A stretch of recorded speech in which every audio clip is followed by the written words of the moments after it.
sad, miserable, unhappy little angel. When he first presented himself to the gates of heaven, he was 4 years, 5 months, 6 days, 7 hours, and 8 minutes old. From that moment on, the peace of heaven was never the same. His off-key tune spoiled the prayers. He always sang off-key. And he was always late because he was so small. It took him twice as long to get anywhere. And even when he did show up, because he was always late, he was banging other angels' wings off as he stumbled into place. And eventually, he was called to present himself to the angel of peace.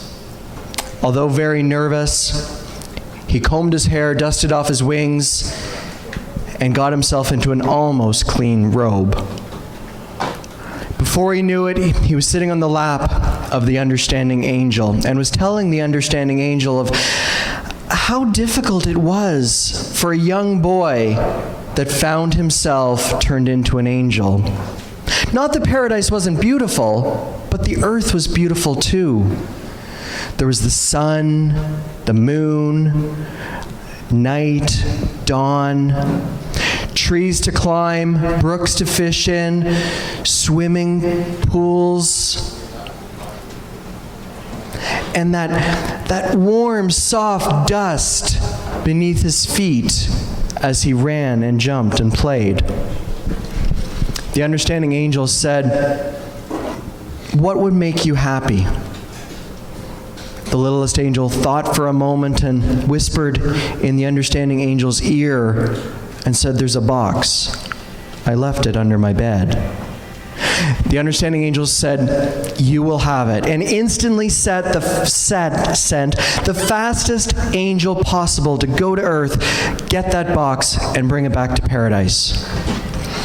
In the timeless days that followed, everyone in heaven wondered at the change in the littlest angel. He was all of a sudden the happiest angel.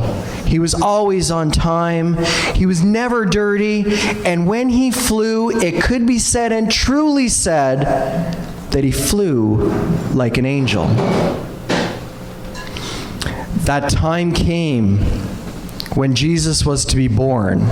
And throughout all of heaven, the angels, the archangels, the wingmaker, and even the halo smith, they were all put aside their regular tasks to prepare for the new arrival.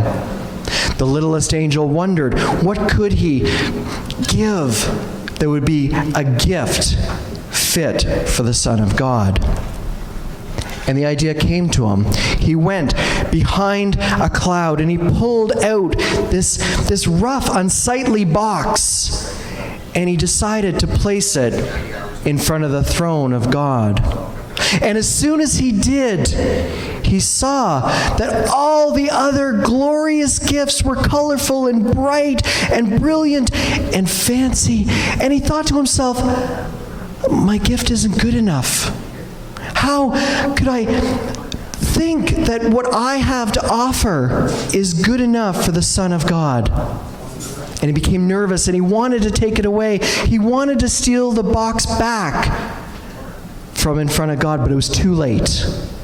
And as the hand of God moved slowly over all of the glorious gifts, it came to pause over the gift of the littlest angel.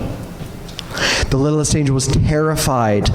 He turned to run and wanted to hide, but he slipped and fell and rolled into a ball.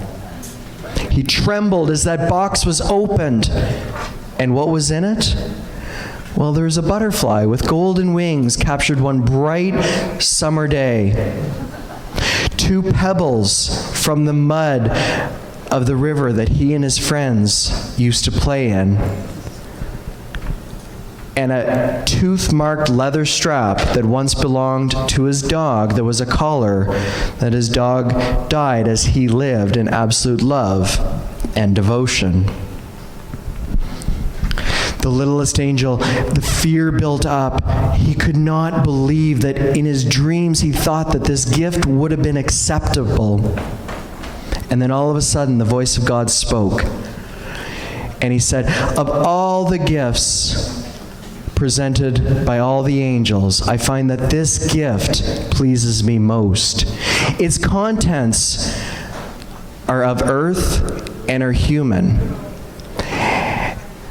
The contents in the box are things that my son will come to know and love and cherish, and then regrettably will leave behind him as his task is done.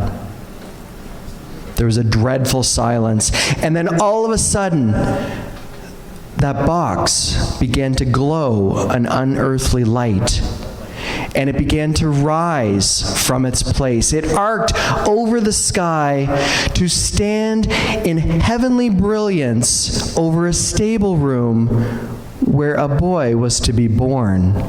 That light blinded the angels and all the habitants of earth.